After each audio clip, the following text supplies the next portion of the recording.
Ayub Kit, Head of Department of Green Chemistry, Bioenergy and Agritech from Greenhydrogen, and I'm very happy. Okay, if now it's okay? Now? Yeah, I think now it's better. Okay, sorry for that. Present myself, Ayub Kit, Head of Department of Green Chemistry, Bioenergy and Agritech from Greenhydrogen. I'm really sorry, we are too late, but we will do it. We will try to manage our session certification. So first of all, maybe I will let my speakers to introduce themselves. I will start by Mr. Abdrahim Taibi from Imanor, the Moroccan Institute for Standardization. Merci, Monsieur le Hert. Bonjour. Donc, je suis Abdrahim Taibi, je suis directeur de l'Institut marocain de normalisation, Imanor.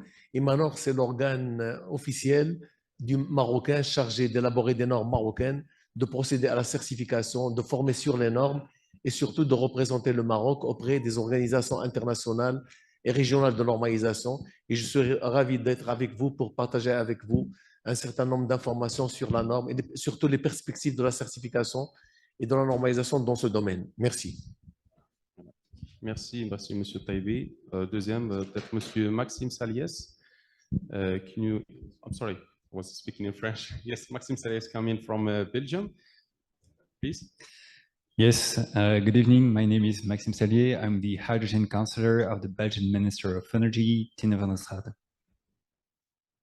Thank you so much, Mr. Salies. And then I can go with Mr. Samuel Bartlett from the Greenhydrogen organization. Thank you. My name's Sam.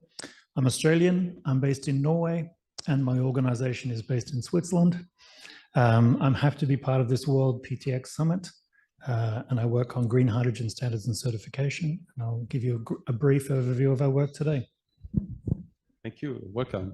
And we continue with the European also speaker, Mr. Mathieu Boisson. I think most people here know you very well. Please. I don't know about that. Good evening, everyone. So I'm Mathieu Boisson, certified as one of the leading hydrogen and e-fuel certification system in Europe. Thank you. And then we go back to Morocco with the fifth speaker, Mr. Hamza Hajoubi. Thank you, Ayub, for inviting me to participate to this event. My name is Hamza Hajoubi. I'm Sales Director Northern Africa at Bureau Veritas. And we were trying to help the hydrogen industry to be developed in the country. Exactly. Thank you so much. I think the topic of certification is very important here in Morocco. I had the pleasure to work on this topic since 2018. We worked on the developments of green hydrogen, some first studies with the last minister, Mr. Erbah, and then we had the chance to work on the green hydrogen roadmap that was published in 2021. I think now Morocco is working on another step, which is the Offre Maroc that will be published in some months. And this point of certification will be the very important point if we want to go for the exports. As you know, we need to respect some standards and also different regulations. And I think our speakers can explain more that and give us the orientations to achieve this objective. Maybe I will start with Mr. Taibi. He prepared a presentation for us. So please, the floor is yours.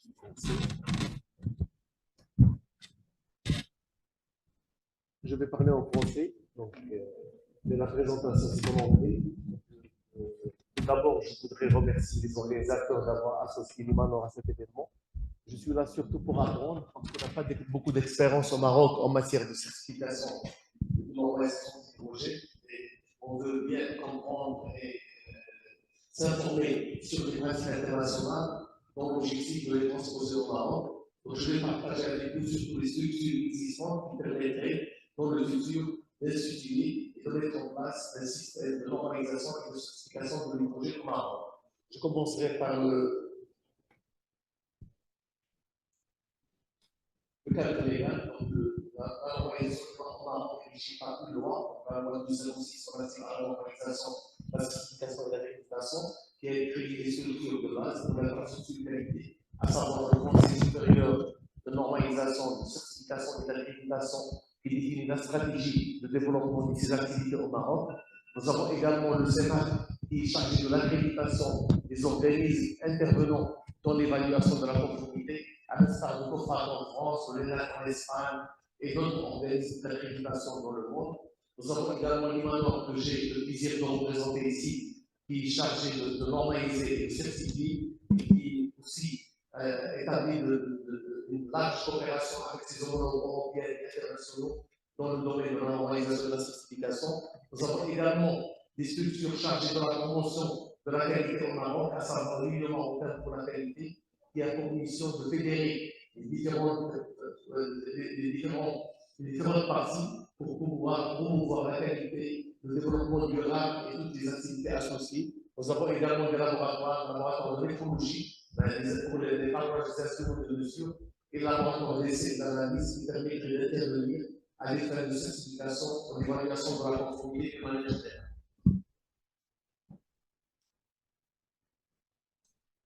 L'application des normes.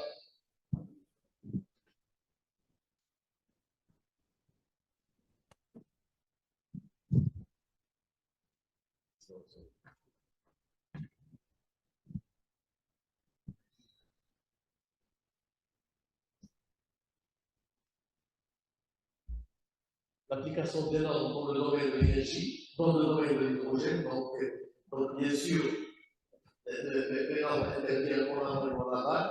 Donc, pour la production de l'énergie, avant d'introduire le produit dans l'installation de l'hydrogène, il y a l'énergie solaire et l'énergie éolienne. Il y a beaucoup de normes européennes et de normes internationales qui permettraient de s'assurer de la conformité des équipements utilisés pour la production de l'énergie, pour assurer un fonctionnement normal, un fonctionnement optimal de ces équipements, mais également pour assurer la sécurité des équipements et des utilisateurs. Il y a également la normalisation intervient aussi dans les différentes unités de production de l'hydrogène, à savoir l'électrolyseur, la tuyauterie, la mobilité, les soupapes, etc. Bien entendu, après la production, nous avons des unités de stockage. Donc, les normes interviennent aussi pour donner des dimensions et des caractéristiques du stockage comprimé, liquide ou solide. Et bien sûr, ça compte les normes concernent les récipients, les systèmes de stockage en général. L'application après la production de l'hydrogène serait utilisée bien entendu en tant que carburant. Donc les normes aussi interviennent pour normaliser la partie mobilité, l'électricité et aussi dans le domaine de l'industrie. Donc chaque fois qu'il y a un usage de l'hydrogène, on trouve des normes qui permettraient de faire un bon choix et une bonne sélection du matériel et des équipements utilisés. Les organes chargés d'élaborer ces normes au niveau international, donc nous avons deux principales organisations de portée internationale, à savoir l'Organisation internationale de normalisation ISO, qui intervient à travers le comité TC 197. C'est un comité international de normalisation chargé d'élaborer des normes sur les technologies de l'hydrogène. Donc, il regroupe des parties prenantes relevant des différents pays, travaille sur la base d'un consensus international et a permis de produire une centaine de normes concernant l'hydrogène et les technologies d'hydrogène. Nous avons également des normes IEC de la Commission électrotechnique internationale qui interviennent surtout pour des aspects liés à la sécurité, à la basse fonction, à la compatibilité humanistique, qui sont des paramètres essentiels pour assurer une bonne production de l'hydrogène. Donc, ces normes aussi sont associées à des normes européennes élaborées par le comité européen de normalisation, qui sont de portée européenne, qui sont de temps en temps adoptées au niveau international. Au Maroc, nous sommes membres de l'ISO, nous sommes membres de l'ISO, l'IMAN est membre de l'ISO, et représente le Maroc cette organisation, et nous avons créé il y a 2 ans le comité marocain CN 134, chargé de la normalisation des technologies de l'hydrogène. Voilà l'utilisation normative. Donc, à chaque niveau, vous avez des normes qui existent. Donc, par exemple, au niveau de l'électrolyse, nous avons l'ISO 22734 série 1. Nous avons d'autres normes, par exemple, sur les récipients, sur les tubes. Ce sont des normes européennes. Donc, à chaque étape, il y a des codes des normes. Ce sont des normes qui sont aujourd'hui en vigueur, qui sont adoptées au niveau international et nous avons commencé à les transposer au niveau marocain. Donc, le processus produit des normes en continu en fonction des besoins exprimés par les différents intervenants dans le secteur, mais également en fonction des développements des activités et des risques qui surviennent et qui permettent aux normalisateurs d'intervenir pour élaborer des normes qui permettraient de maîtriser ces risques au niveau international. Il y a des normes aussi qui sont en cours de préparation. Vous avez également, par exemple la norme Draft International Standard sur l'hydrogène gazeux, la norme aussi sur les protocoles de ravitaillement pour les véhicules fonctionnant à l'hydrogène, également le DTS, document Draft Technical Spécification technique internationale sur les méthodologies de détermination des émissions de gaz à effet de serre, donc pour combiner la production de l'hydrogène à la maîtrise ou au calcul des émissions des gaz à effet de serre. Donc nous avons, comme je vous ai dit tout à l'heure, il est important de participer à ce travail, surtout pour les opérateurs relevant des pays en développement, parce que les normes reflètent surtout les technologies modernes utilisées par les pays développés, et les pays en développement se retrouvent dans des situations et consomment des normes internationales qui souvent ne reflètent pas les spécificités de leur pays ou de leur contexte économique. Donc nous avons au Maroc, nous sommes membres, je vous ai dit tout à l'heure, nous sommes membres des différents comités et notre adhésion nous permet de participer et de faire participer tous les opérateurs à ces travaux. En ce qui concerne la certification, donc toujours derrière la norme, il y a la certification qui est l'attestation de la conformité par rapport à une norme. Donc la certification, c'est la conformité. Donc pour pouvoir la gérer conformément au marché international, il faut suivre un certain nombre de standards internationaux. Il y a la norme ISO 17065 qui est destinée aux organismes qui espèrent intervenir dans le cadre de la certification des produits. Il y a également la norme ISO 17021 pour les organismes qui souhaitent exercer l'activité de certification du système de management. Et la partie pour l'activité hydrogène qui est concernée aussi bien par la certification des produits que par la certification du système de management. Donc la certification intervient au niveau de la conception parce qu'on peut intervenir pour certifier un type représentatif de la future production. Donc il y a deux approches, il y a deux normes qui sont proposées, une norme internationale et une norme européenne, une norme basée sur les électrolyseurs, une norme sur les récipients stationnaires. Donc c'est deux approches complémentaires qui permettraient de maîtriser les différents aspects liés à la production de l'hydrogène. Il y a également la partie éco-conception qui intervient dans la production de l'hydrogène qui est concernée par la certification. En cours de production, nous avons la certification qui peut intervenir pour certifier la conformité des équipements sous pression qui sont utilisés dans la production et qui présentent souvent un danger, un risque pour les utilisateurs ou pour son environnement en général. Nous avons également la sécurité des machines pour pouvoir fonctionner correctement, mais également pour éviter tout danger sur l'utilisateur. Les index, les atmosphères explosives qui sont aussi couverts par la certification.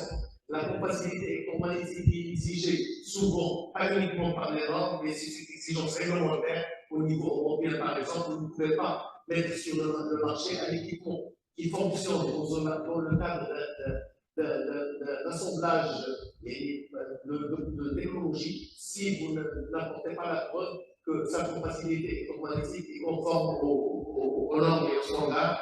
Il y a des substances dangereuses qui peuvent être émises lors de la production et qui aussi pourraient être couvertes par la certification. Bien sûr, lorsqu'on parle de l'hydrogène vert, on prend en considération les émissions de gaz à effet de serre qui sont utilisées en amont et en cours. Et là, la norme intervient aussi pour permettre un calcul des émissions de gaz à effet de serre qui proviennent des différentes unités et qui permettent aussi d'intervenir pour vérifier et s'assurer à ce que ces émissions sont dans les normes et respectent les valeurs de seuil tolérés. La certification des produits également, donc qui intervient pour le produit lui-même qui est fabriqué par l'unité d'hydrogène, donc la qualité du carburant d'hydrogène, selon la norme ISO 14687 qui définit les caractéristiques de l'hydrogène. Nous avons également les piles à combustible portable qui sont utilisées également et qui sont couverts et qui sont rigides par la norme internationale IEC.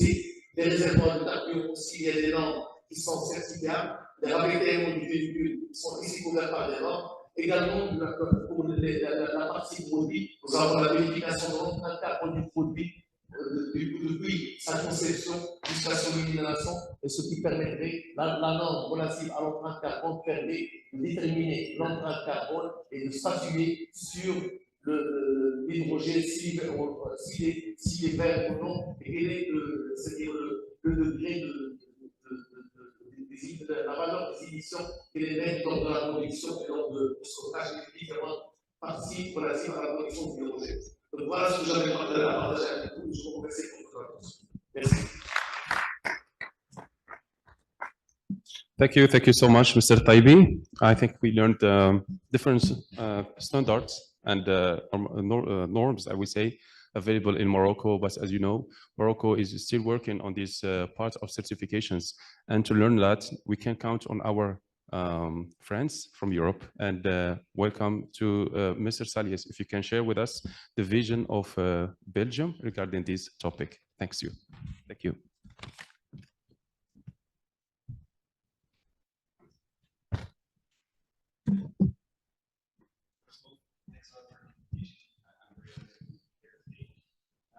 I've been asked if you somehow an broader perspective on certification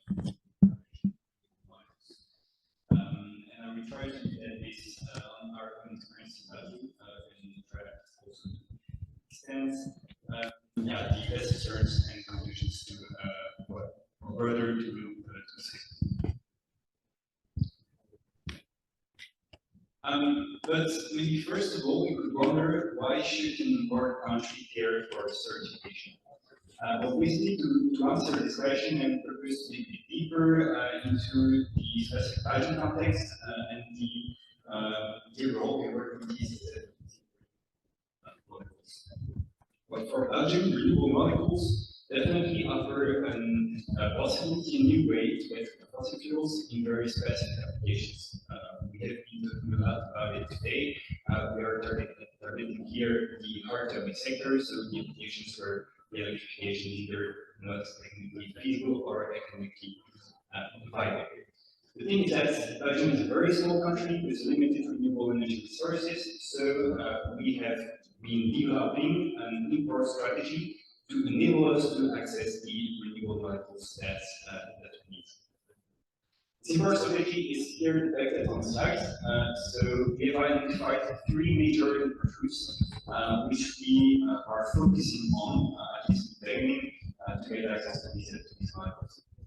The first route is the North Sea route, so getting access to potential harnessing this potential in the nearby North Sea. The second import route is what we call the southern route, so the import of renewable hydrogen per pipeline from either southern Europe or northern Africa, where we will of course include this in that import route. And then last but not least also the shipping routes, which we consider for diversification of the supply, but also to access cheap hydrogen derivatives, such as e-ammonia.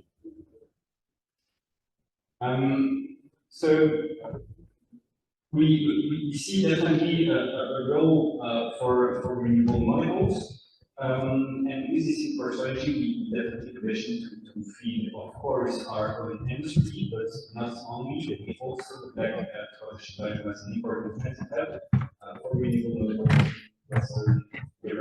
So we would like to, for instance, support our European partners, Germany, Netherlands, Luxembourg, France, in accessing effectively these kinds of renewable molecules. Now, what is link certification? I come to that right now, and I will try to keep short of it, not to explain too much things that my colleagues will explain later on with this session of certification. But the thing is that the European Union has been working hard in developing are at least setting the base for the certification framework within the Renewable Energy Directive and the related delegated acts. So these delegated acts leave out somehow the criteria, rules that given molecule must fulfill, must respect in order to be called renewable on the European market.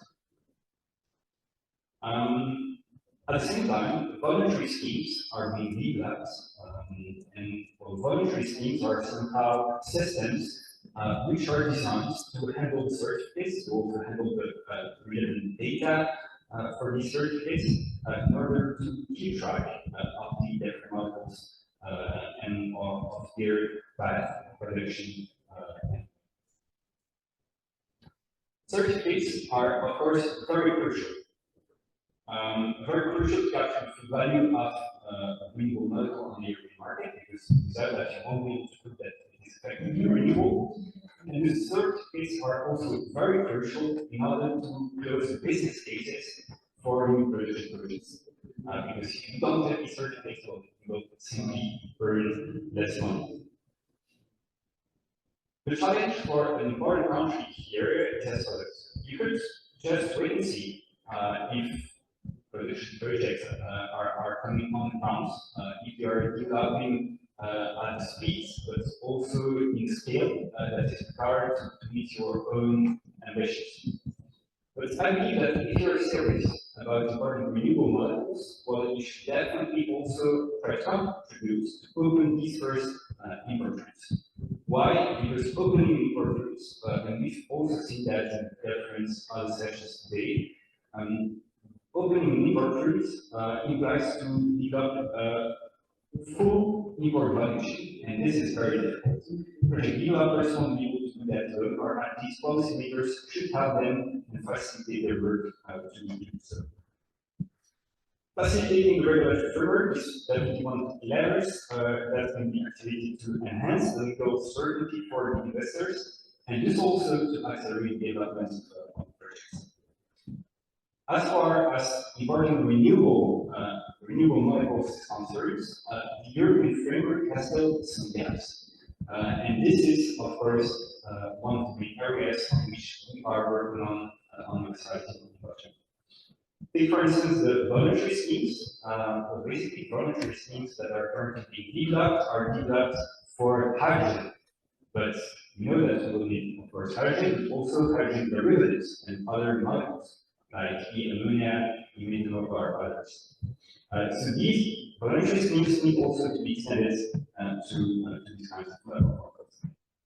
Also, the European framework is built and based on the Renewable Energy Directive and its delegated acts. It's pretty clear which goals a given molecule must fulfill.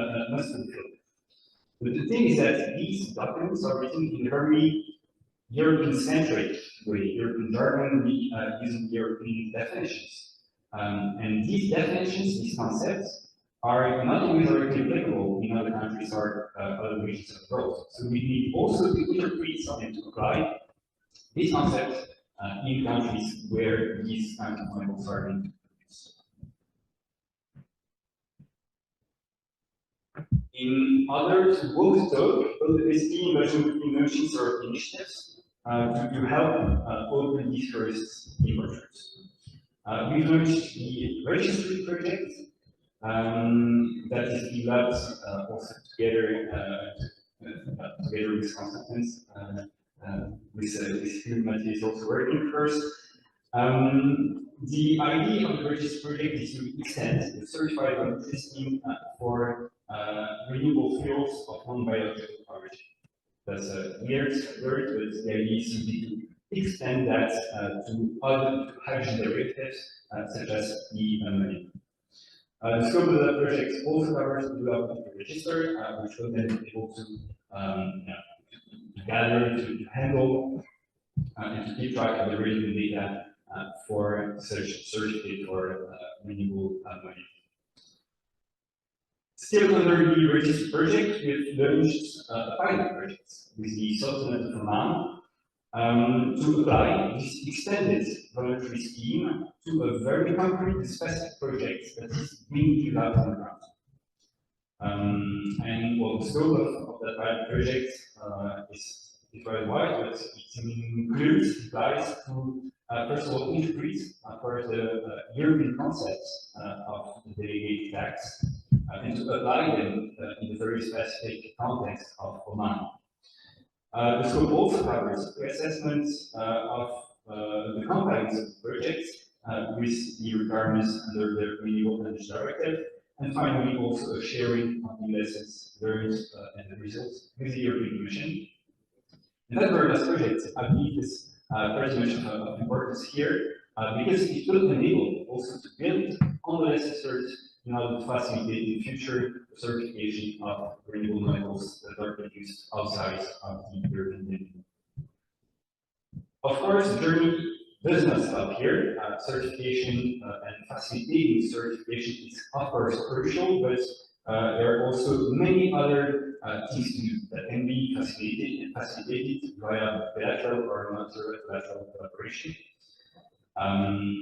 And also in parallel, we have to facilitate the opening of these producers at home. In our country, we also have quite a lot to do in order to facilitate the exchange of models, in order to give a robust market with strong figures and a good functioning market. But that's also the part from the scope of this session on certification. But if you're interested, I would be very glad to discuss that later.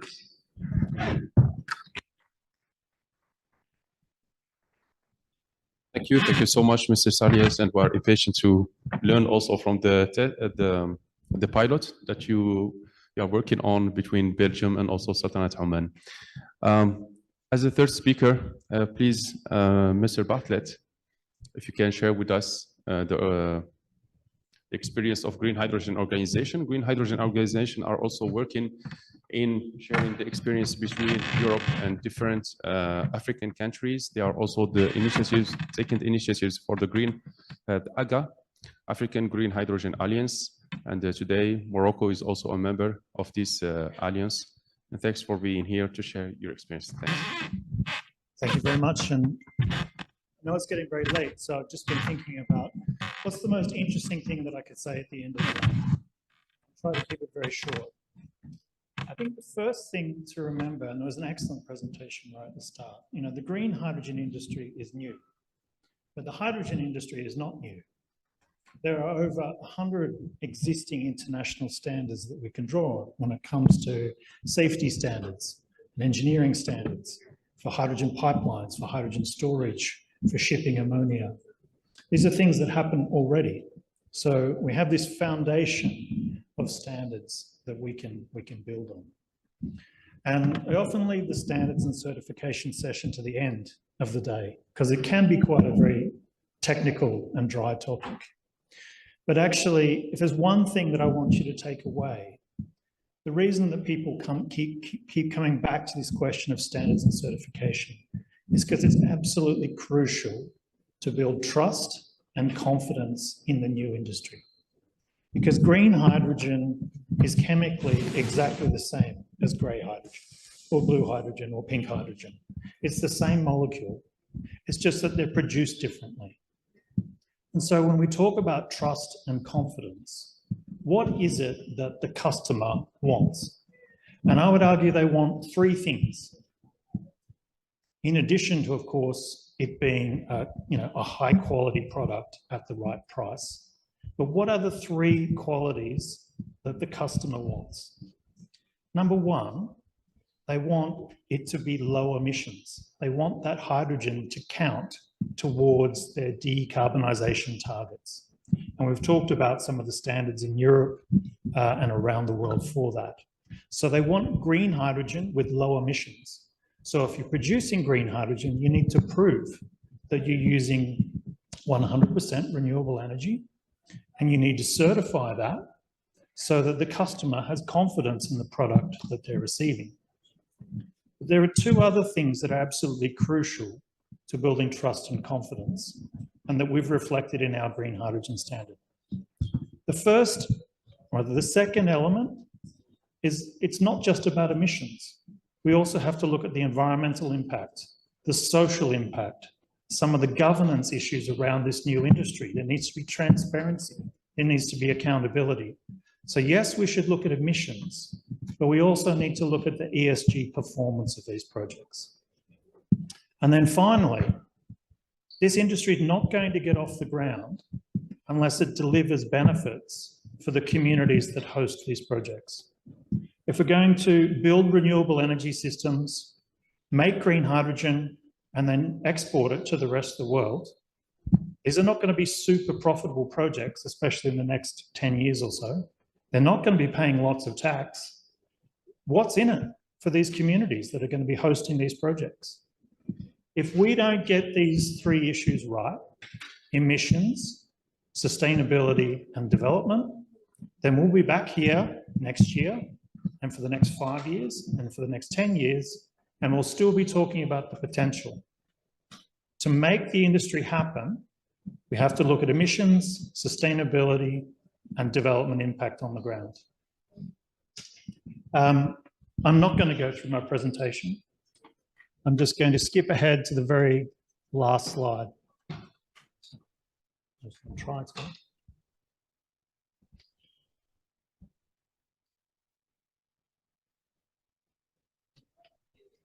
So I'm going to skip through all of the propaganda materials. You can read about this on our website instead, if you like.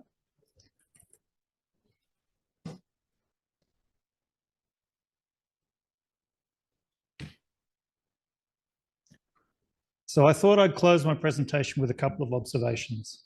And I'll be here tomorrow all day. So if you agree with me, you can come and tell me that you agree. But especially if you disagree with me, please come and disagree with me and we can have a cup of coffee and argue about it. So I wanted to close on just some observations. And here, I think on the panel, we might agree on some of these things, but we might disagree with them. The first thing is that this standards landscape that I'm talking about is evolving quickly and is highly fragmented. You've got one set of rules in Europe, you've got a different set of rules in Australia, you've got a different set of rules in Japan, you've got a different set of rules in America. And that's a problem if we want to have global trade. Number two, developing and emerging economies, to be perfectly honest, have played a limited role in this discussion to date. What's happening is, in a country like Morocco, is that the European standards are being imported.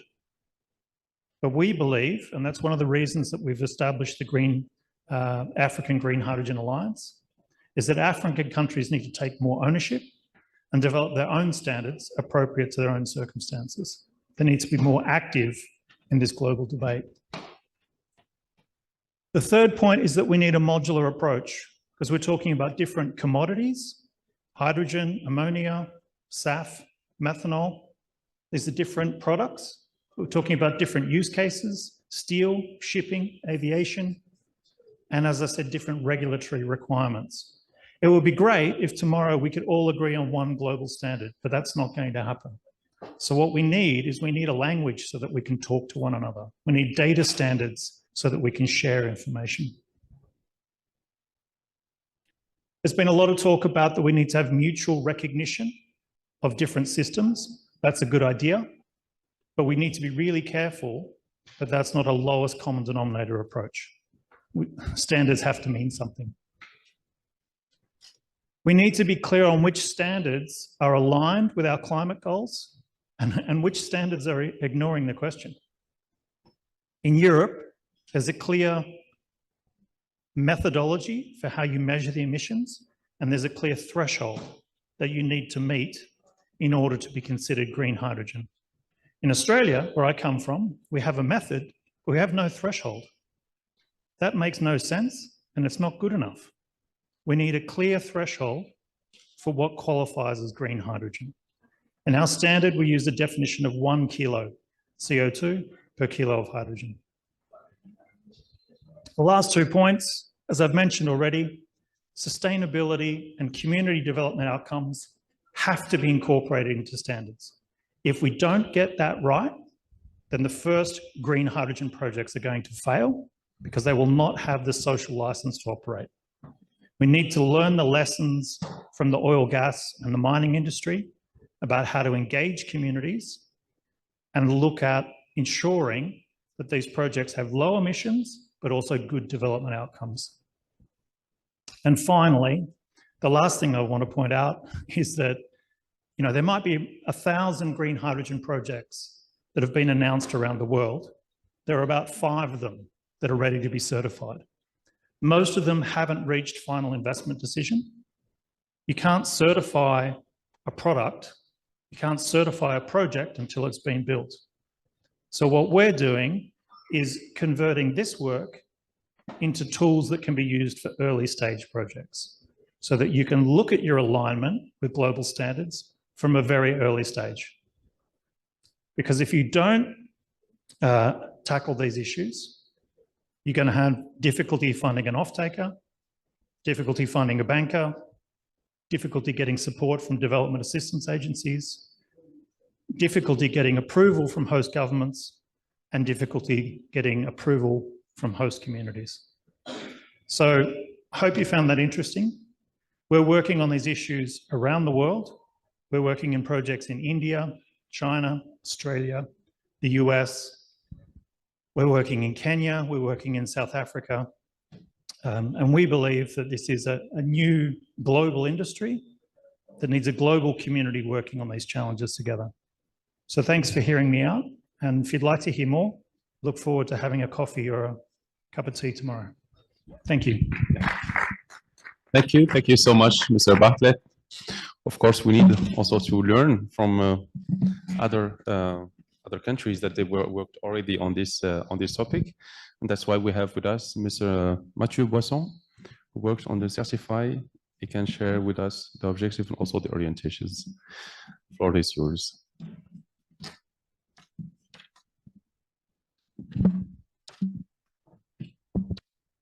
Good evening, everyone, and congratulations to the Braves who have made it until late this evening. I'm going to get right to the chase. Just trying to. So first, I'd like to address one potential misconception talking about the hydrogen market. Hydrogen is not one single product. It's not one single product, a market. It's a myriad of different products with different criteria and different conditions, different uses, depending on location, depending on policy. This is really a complex layer of different elements. And so, in a way, certification is the tool that is going to allow to access a given market. Let's say that you want to sell green ammonia to the EU. It comes with specificities, it comes with specific criteria. Certification is the tool that is going to give trust, give proof, give evidence that you are indeed fit to access this given market. Certification in practice is just no more than a process that stands on providing trust and providing transparency and providing proof that you are complying either with a regulation or with the expectation of a customer or with anything else that may apply to a specific project. But in a way, and looking at the EU, and actually Maxime spared me the burden of explaining the European legislation. Thank you very much. But in view of the EU, this is really a mirror of the regulation. So this is how you need to see certification. Now, looking at Morocco, if you look at the Moroccan strategy, it is pretty clear. It's 80% of the green hydrogen that is looked to be produced in Morocco is going to be most likely exported and most likely exported towards the European Union, meaning that those 80%, they need to comply with the European regulation, meaning that those 80%, they will need to use a certification system which is going to prove compliance with European legislation. And actually, this is not even an option. If you look at the certification of biofuels in Europe, 75 of all biofuels entering the European market are already certified, meaning that this is more than 3/4 of the entire market, which is big in terms of volume that needs to go through certification. And so Europe has said, well, to do this, to perform those verification, we are going to appoint those European voluntary schemes that Maxime mentioned.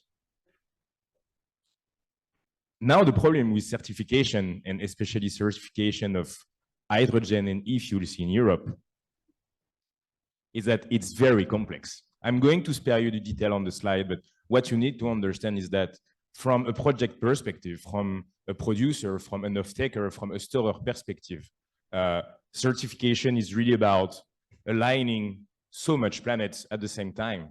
You will need to understand what kind of certification scheme you need. You will need to find an auditor, a certification body who is going to be able to perform verification on site. Looking at Morocco, it means that we are not going to fly auditors from Europe to verify project in Morocco, meaning that we need to train people in Morocco, we need to train auditors, we need to work with those companies who have already foot on the ground. You need to be able to provide those proof, be able to provide this documentation which is going to be asked. You need to then be able to learn about what is a proof of sustainability document. I'm going to spare you the detail as well. If you have questions, please feel free to come to me either tonight or tomorrow. So everything is very complex, even more also for project companies who have never been exposed to those kind of issues. And to make things even better, we are still in an evolving world. The rules might change years down the line. The certification process might change years down the line. There will be new reporting obligation. There will be updating how you transfer information from country to country. So this is really something that needs to be taken as soon as possible, but also needs to be taken in an ever-living process. Now that I talked about problems, I'm trying to bring solutions as well. But Certify has been working on hydrogen and e-fuel certification for more than 10 years. I leave to your imagination what kind of discussion we had 10 years ago, where hydrogen certification was merely a discussion topic over the coffee table. We've been working in close collaboration with the hydrogen industry. We have been working in close collaboration with European stakeholders, international stakeholders, and policymakers. And we have been, since then, always involving the industry, also always involving the future users of certification in the process of designing, implementing, maintaining, and operating our certification systems. Our ambition is quite simple, is really to become the mainstream, most accessible certification scheme for projects inside and outside of the EU. Today, our focus is on the RFNBO market, the hydrogen and e-fuels market in Europe. And our ambition is to work with Moroccan project, with international project, with European project, to allow them to capture the premium value that comes with producing European compliant renewable hydrogen. And since we've been doing it for 10 years, this is something that we do with, I think, compared to other schemes and other systems, we are doing it with a very unique perspective in hydrogen certification. We have been giving trainings, we have been holding stakeholder events for years. We are already using state-of-the-art digital tools to ensure transparency, to ensure trust, and to ensure traceability. Today, Certify is under the assessment of the European Commission. I hope that soon, and hopefully before the end of the year, Certify is going to be recognized by the European Commission as what we call a EU voluntary scheme, meaning that any project in Europe, outside of Europe, looking to address the European hydrogen and fuels market is going to be able to come to us to use our certification solution and to ensure that the project throughout the value chain at some point is going to be compatible and therefore will have marketable value. Now, there is another issue with pre-certification, is that it comes after commissioning. You cannot really certify a project that doesn't exist, as Sam already mentioned. Yet, as a project, we are talking about hundreds of millions, billions of euros, billions of dollars of investment. And so, of course, before putting this kind of money on the table, you are going to ask the question, well, am I sure that I'm going to be compliant? Am I sure that my project is bankable? And so what we did thanks to the experience building up the certified scheme, is that we develop a pre-certification offer where you can use the current certified scheme under assessment by the European Commission. You can rely on the services of a certified trained certification body, a certified trained auditor, to be able to release as much a certainty as you can find regarding the potential compliance or non-compliance of the project. In the past 12 months, we've run approximately 10 pre-certification for all types of projects in all types of location. We've worked in Latin America, in the Middle East, in Europe. We've been working on power to hydrogen, power to ammonia, power to e-methanol types of value chain. Maxime mentioned the latest pre-certification project that we just launched, the power to ammonia project in the port of Duqm. And so now, looking at Morocco, I think that the future is for us as certifying. I think the ambition is to try to reproduce those initiatives, reproduce those projects, to be able to foster the development of viable, profitable projects in Morocco, but also to keep the policy dialogue moving forward, because Maxime mentioned the need to interpret, apply the European legislation to international countries, and pre-certification is one of the tool, one of the best tools that we found to address exactly that. Now, I'm going to stop here. Thank you very much for sticking with us until now. If you have any question about a project, about how you could use Certify, I'm going to be here until tomorrow evening. Thank you very much. Thank you. Thank you so much, Monsieur Boisson. And maybe last but not least, we have with us a representative of Bureau Veritas. They are very known in the world, that they work also on some programs that they are developing. Please, Mr. Hajoubi, the floor is yours. Thank you, Ayoub. Thank you, Ayoub. So I will try to share with you, as I said, what Bureau Veritas has developed to support the hydrogen industry. Indeed, we are an international company, but we have a strong footprint locally. We are about 200 persons with experienced auditor and inspectors all over the country. So let's go quickly to I tried to skip a couple of slides. I will not spend much time on that, but this one is important. So why need for certification? We know it's not new. We know all here together that the main challenges that hydrogen and derivative industry are facing is that there is no common definition of what is renewable and low carbon hydrogen. And we know that building something or global consensus will take time. Some, I will say, local regulations are emerging around the world, for example, in Europe, in US, in Japan, but nothing stabilized at global level. And this is translated by lack of visibility, both for developers and investors, and a lack of trust for off-takers. And the consequence of that is that we have important delays in investments and decision making.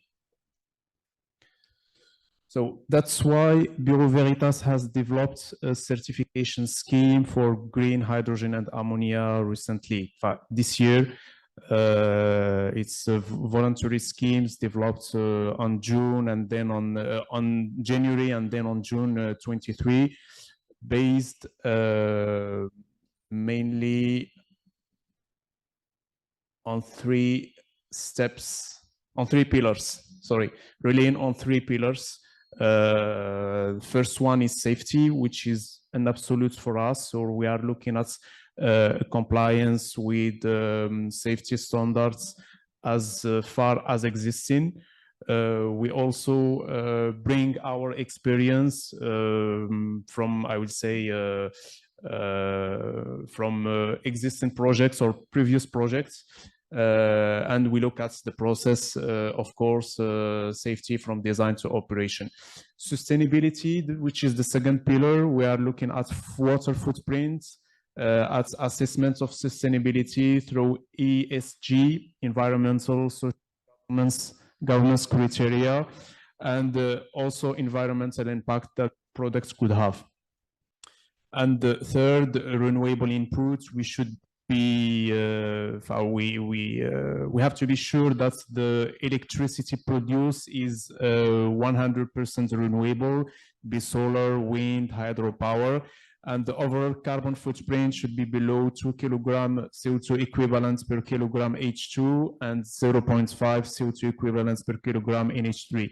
This is coming from benchmark and our different experience on the existing projects. So let's go straight to the certification process on 3 steps. First one, at design stage, we are looking at the projects at very early stage. We are looking at the projects at very early stage, and to make sure that to bring support for the investors, prove that the projects are bankable. We are looking closely at the life cycle assessment, at safety and ESG criteria. This is purely, I will say, remotely assessments, and we deliver certificates at the end of this stage. Second stage is once the operation or the plant is in operation, the owner come back to us, inform us.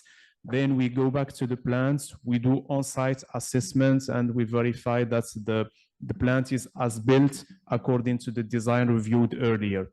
If successfully, we deliver 3 years validity period certificate with annual surveillance audits, and we should be sure on this phase that there is no major modification on the plants. And the last step is the I will say certification of quantity label. This is 1 year. This has 1 year validity with quarterly remotely audits to verify that I will say the electricity inputs, to verify electricity inputs versus hydrogen actually produced. For this phase, we need to have valid certificates for the operational plants, should be available. Very quick, so sequence for the 2 schemes.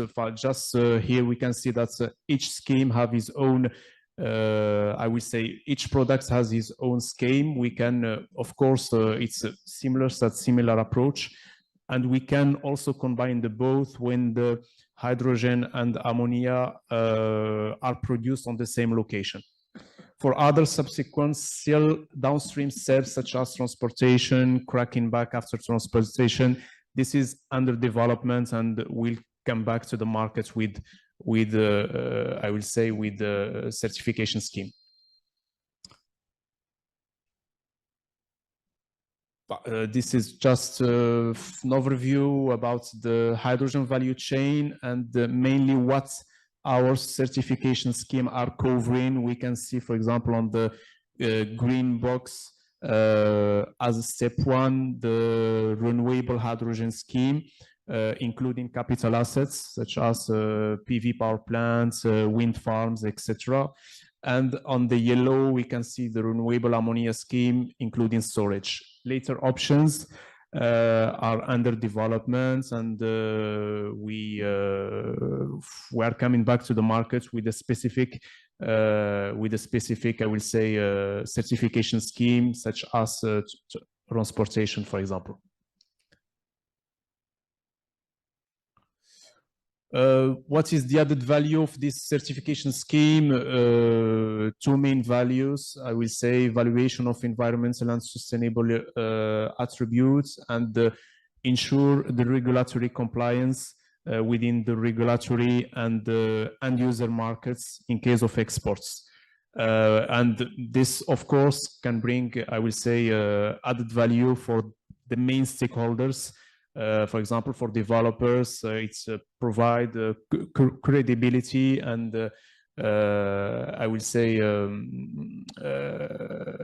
to convince the investors, and this will help investors on the other side to choose the projects in which to invest. For producers, it's bring an overall green value of the green value that they are going to provide to the off-takers, and finally the off-takers, this green value, it is transferred to their final clients. Well, the main issue is the respect to regulations. It's just to remind that there is no global standards. So this we are all agree about that. Regulations are emerging in US, Europe, in Asia, but nothing globalized I will stabilize at global level. And we know that regulatory compliance is a big concern for all stakeholders of the industry. And third, we should look for, or we are looking for a compliance, or to combine. I will say we will try to assess a combination with the Bureau Veritas scheme and regulatory and local regulation. This will understand it much more on the last slide, which is coming here. Here. So here we can see on the left side the Bureau Veritas scheme with the 3 pillars described earlier. On the right side, we can see the regulatory, I would say the regional requirements, such as in Europe, RFNBO, in the US, in Japan, etc. So to be, I will say, to be certification, to be identified as certification body for RNFBO, according to RNFBO definition, we need 2 main conditions. Project should be in operation, so we should be able to go on site and do I would say on site check for requirements. And second, the voluntary schemes should be recognized by the European Union. This was Mathieu, sorry, presented just before. And what we can here. So once defined, we can I will say bring this regulatory compliance as a certification body for certify, RedSet, and ISCC. Sorry. And what is important also is that we are not obliged to do 2 different processes. We can combine the both and deliver one regulatory compliance according to RFNBO, and also certification according to Bureau Veritas scheme.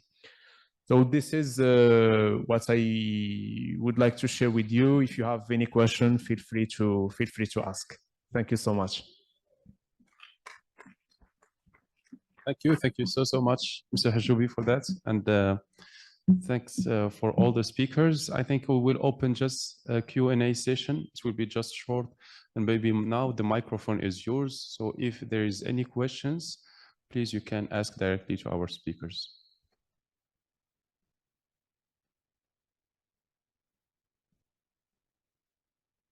No question? Maybe one question.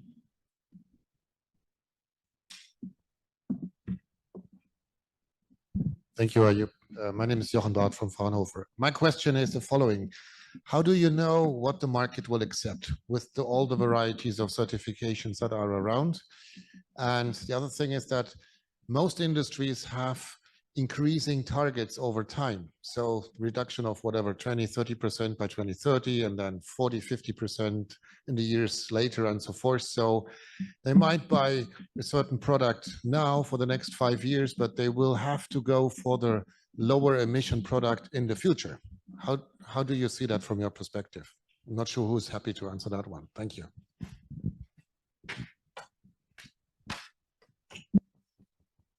Thank you very much for the question. Well, so to your first question, which is how do we know what kind of product certification is going to be accepted? To be very honest, I still think that we live, quote unquote, on a kind of wild, wild west for certification, which I assume is going to be layered and it's going to get more streamlined and standardized in the future. As far as we are concerned, I think that our opinion is pretty clear.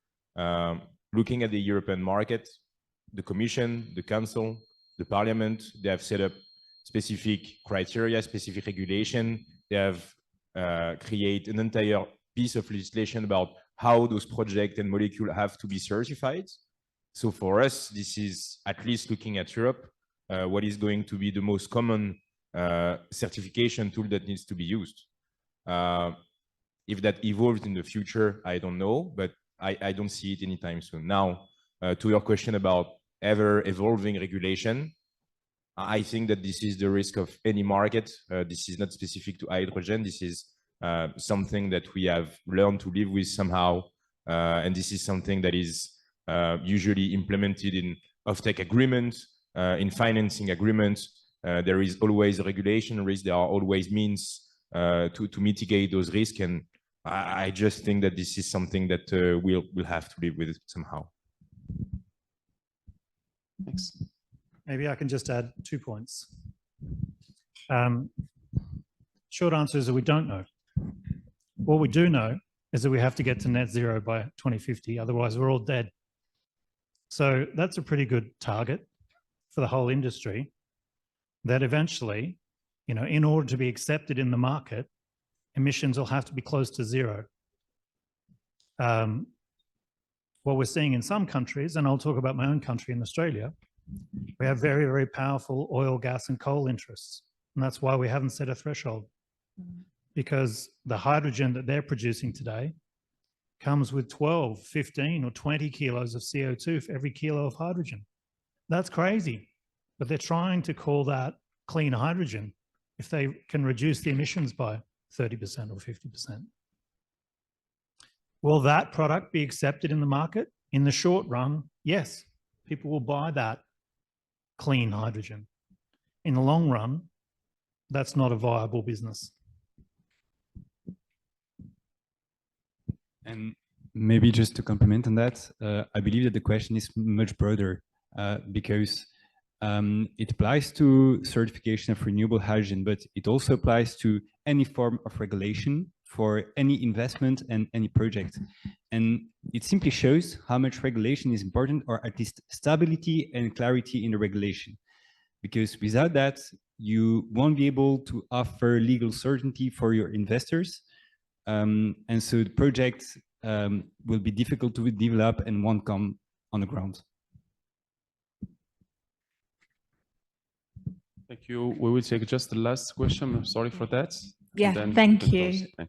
Adibola Shomimo, I'm from the UK Embassy as the Energy Attaché for Africa based in Casablanca.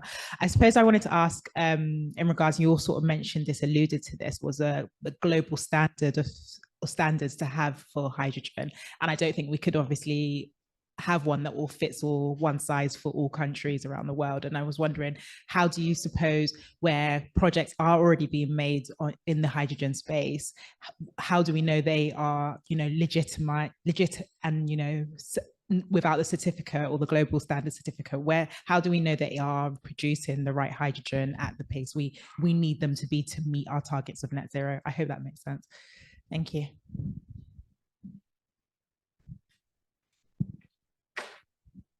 I think what's happening today, if you want to build a green hydrogen project, you need an off-taker. And it's, you know, and the off-take agreement will specify the qualities of that product. So what we're seeing is that in a lot of these early projects, the risk is being taken by the off-taker at the moment. But you're right, there is a, you know, a fragmented landscape of standards. We hope that we'll see some consolidation around some of the themes that we've talked about today. There's an interesting milestone coming up when the US sets out its rules for who can access the subsidy under the IRA. There's an expectation that that will mirror some of the requirements in the EU, but I bet you $100 it's not exactly the same. There'll be some subtly different requirements in the US regarding labor laws or other aspects that's in their legislation. So the challenge, if you're a green hydrogen producer, you have to deliver the product that your customer wants. But I would sort of put the challenge in terms of you need to build a company and you need to build information systems that are robust so that you'll have the information that will be required in different markets, different regulators, and different products. And that's what we're doing with the companies that we're working with, building those information systems and building those projects so that they're robust for those different markets. And well, when you talk about what is renewable hydrogen, really you have to consider that it will be a layer of politics and industrial strategy and economics and so on. So I don't think that we should expect anytime soon a standardized definition of what is renewable and what is not. We may achieve that down the line, but this is not going to be something that we can wait for before commissioning the project. Now I think that those certification schemes at some point, we will have to find ways to cut the administrative burden for project developers. We'll have to find and come up with solutions to ensure that we can mutually recognize the schemes and the certificates and the information that we transfer. And I think that, this is something that has been pushed forward by the Hydrogen Council in the latest study that they recently published. I encourage you to read this. And yeah, I think this is more or less the outlook for the future. Okay, thank you. Thank you so much. Thank you for the response. And I think we can stop it here. I think you have Hoover application. Just please, you can have it on your mobile phone, and you will have also the contact details of our speakers that you can contact directly. Of course, we didn't finish. We have also a dinner tonight, and also tomorrow we have the whole day until 6 p.m. Thank you so much for patience, and thank you so much for attending this session. Thank you.